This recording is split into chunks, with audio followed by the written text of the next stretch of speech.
Hi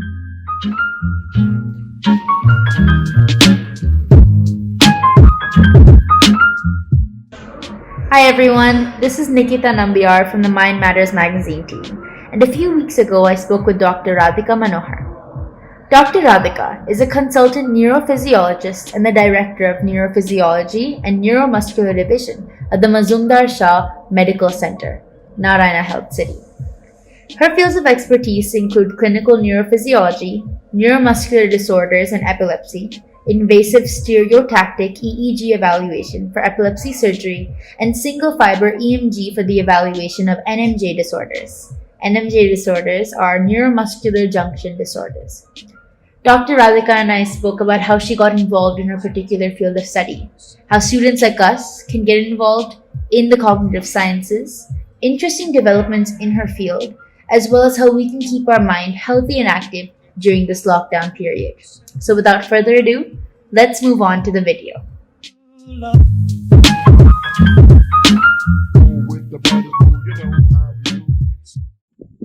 So Dr. Radhika, what has inspired you to explore your field?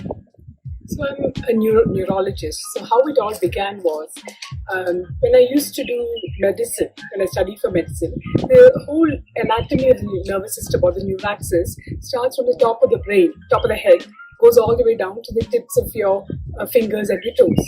So one of the fun things about neurology used to be to try and localize the lesion, meaning you need to try and find out from what the patient is saying, sort of the clinical history that they're giving us, and the kind of examination that you're doing with the patient.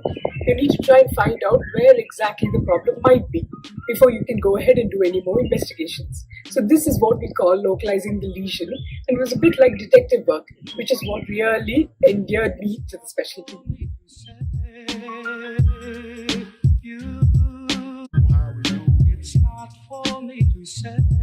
So doctor, do you believe that a magazine like this would prove to be helpful for students? Yes, definitely, because these are students who are interested in neurosciences, and a magazine like this will be like a common area, like a common portal through which they can try and explore these different options to enter the field of neuroscience, because there are two sort of main ways of entering, the chief ways, so to speak. The first one is by doing medicine and becoming a neurologist or a psychiatrist, and the second is by becoming a psychologist, a clinical psychologist or a neuropsychologist specifically. Or you can also even do a research post and become a research scientist in the neurosciences. So having a magazine like this can guide people so they know which courses to go for, both undergraduate as well as postgraduate.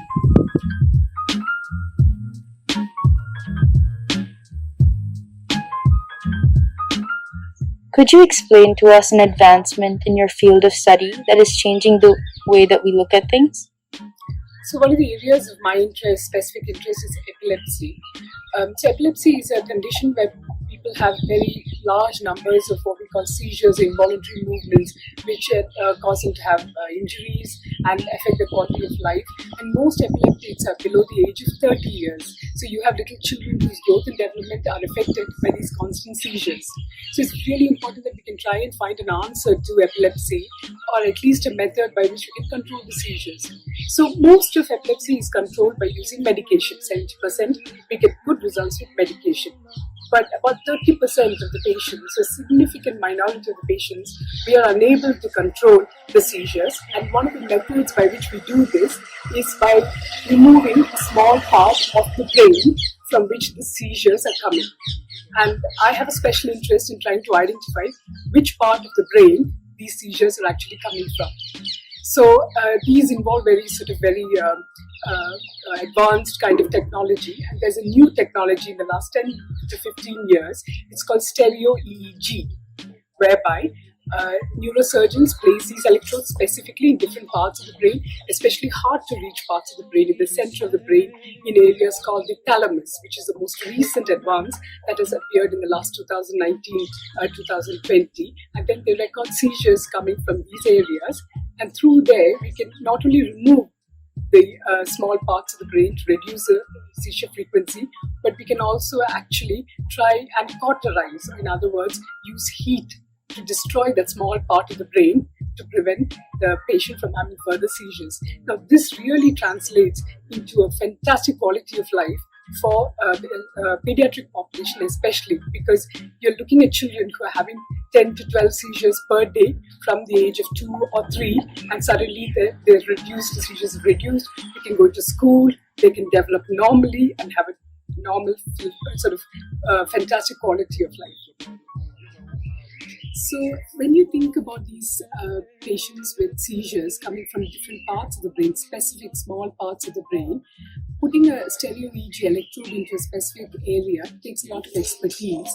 And through those electrodes, we are actually recording brain waves. These are called EEG activity, brain waves that are normally present in everyone's brains. But in somebody who's having seizures, they look different.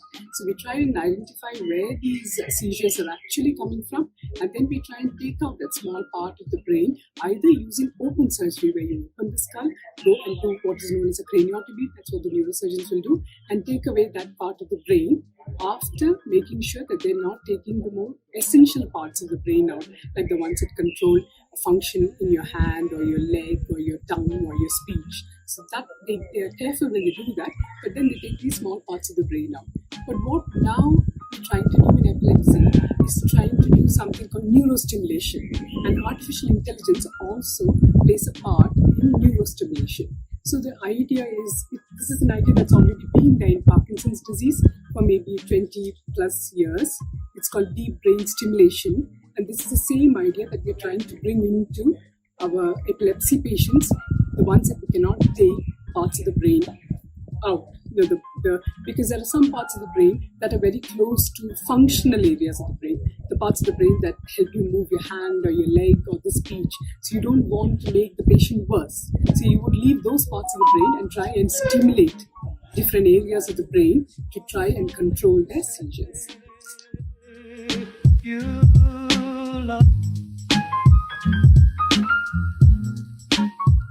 So during these trying times, how can we make sure that we're keeping our brain active and healthy? So there are loads of different ways to do this. The obvious ones are obviously you make sure you eat healthily, the so-called Mediterranean diet where people eat more fish, more fresh vegetables, fruits, more colored vegetables, capsicums of different colors, spinach, etc. We know that really increases your brain activity. Make sure you eat as less processed food as possible. That's important. Make sure that you obviously don't smoke or drink, which is not relevant for a lot of people, but it's important to state that. But another very interesting thing that has come recently about brain health is the fact that physical exercise, regular physical exercise of a minimum of 20 to 30 minutes per day, and this needs to be aerobic exercise, seems to do much more for the brain. It sort of helps to even slow down the progress of dementia, for example, in large prospective studies, than you would expect it would help your physical health, isn't it? But more than physical health, what it was really helping was your mental health. So for me, the top important thing to do to control, to help your brain health would definitely be regular aerobic physical exercise. So doctor, before we conclude, do you have any tips for aspiring students who want to find a career in the cognitive sciences? So one of the most important things is to make sure that this is what you want and not just a passing fancy. What I would suggest to everybody who's interested in cognitive neurosciences or really anything would be to do some form of observership in that particular field. So you can do a clinical observership whereby you go and sit for a few sessions with a qualified neuropsychologist or a clinical psychologist, or one of the doctors, either a neurologist or psychiatrist, to see how they deal with patients like this on a day-to-day basis, so that you have a fair idea of what you're really getting into. The other way to try and do this is obviously go do your research. Make sure that once you've decided, you've done your clinical observership and you've decided that this is what you want to do with your life, make sure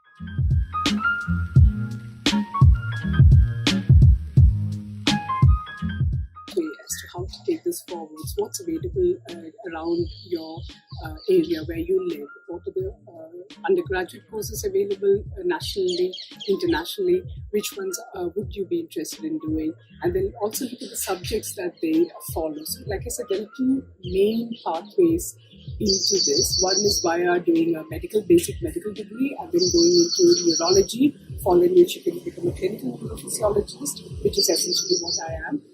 Or from there you can become a psychiatrist as well. The other pathway is to do clinical psychology and then become a neuropsychologist and become part of epilepsy surgery programs, dementia programs, for example.